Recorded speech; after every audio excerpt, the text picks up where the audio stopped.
শাপলা চত্বরে গণহত্যা নিয়ে আগে থেকেই অভিযোগ করে আসছিল হেফাজতে ইসলামী। দীর্ঘ সময় পর রাজনৈতিক পট পরিবর্তন হলে শাপলা চত্বরে গণহত্যার অভিযোগে আন্তর্জাতিক অপরাধ ট্রাইব্যুনালের তদন্ত সংস্থায় আবেদন করেছে দলটি। এই আবেদনে সাবেক প্রধানমন্ত্রী, সাবেক মন্ত্রী, সাবেক সেনা কর্মকর্তা, পুলিশ, সাংবাদিক, আইনজীবী এবং গণজাগরণ মঞ্চের সংগঠকদের বিরুদ্ধে অভিযোগ আনা হয়েছে। মঙ্গলবার ধানমন্ডির আন্তর্জাতিক অপরাধ ট্রাইব্যুনালের তদন্ত সংস্থা কার্যালয়ে এই আবেদন দায়ের করেন হেফাজতে ইসলামের যুগ্ম মহাসচিব মুফতি হারুন ইজাহার চৌধুরী। তার আইনজীবী গাজী এম.এইচ তামিম এই তথ্য নিশ্চিত করেছেন। দেশের যে কোনো প্রান্ত থেকে অনলাইনে নিজেকে দক্ষ করুন ক্রিয়েটিভ আইটি ইনস্টিটিউটের সাথে। এই আবেদনে ঘটনার তারিখ হিসাবে 2013 সালের 5 ও 6 মে এবং স্থান হিসাবে মতিঝিলের শাপলা চত্বর এলাকা, ঢাকা, চট্টগ্রাম, নারায়ণগঞ্জ ও কুমিল্লা সহ দেশের বিভিন্ন স্থানের কথা উল্লেখ করা হয়েছে।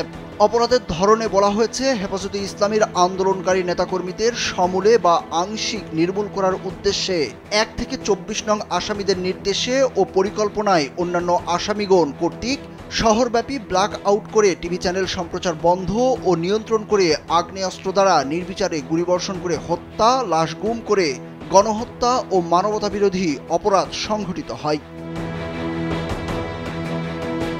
এই মামলার আসামির তালিকায় রয়েছেন সাবেক প্রধানমন্ত্রী শেখ হাসিনা, ওবায়দুল কাদের, রাশিদ খান মেনন, শেখ ফজলে নূর তাপস, হাসান মাহমুদ, হাজি সেলিম, সালমান এফ রহমান, শামীম ওসমান, তারিক আহমেদ সিদ্দিকী, সাবেক আইজিপি এ.কে.এম শহীদুল হক ও বেনজির আহমেদ, র্যাবের সাবেক অতিরিক্ত মহাপরিচালক জিয়াউল আহসান, সাবেক ডিবি প্রধান হারুনুর রশিদ, সাবেক পুলিশ কর্মকর্তা বিপ্লব কুমার, ঘাতক দালাল নির্মূল কমিটির সভাপতি শাহরিয়ার কবির, সদস্য মুনতাসির মামুন ও তুরিন আফরোজ এবং গণজাগরণ মঞ্চের মুখপাত্র ইমরান এইচ সরকার।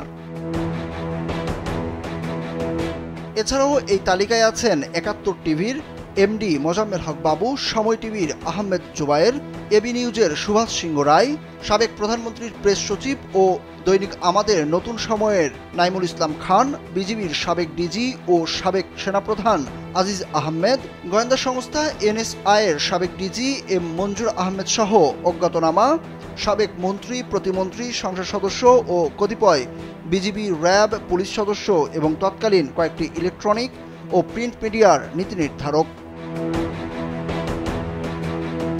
এ নিয়ে শেখ হাসিনার বিরুদ্ধে গণহত্যার অভিযোগে আন্তর্জাতিক অপরাধ ট্রাইব্যুনালের তদন্ত সংস্থায় 3টি মামলা দায়ের করা হলো।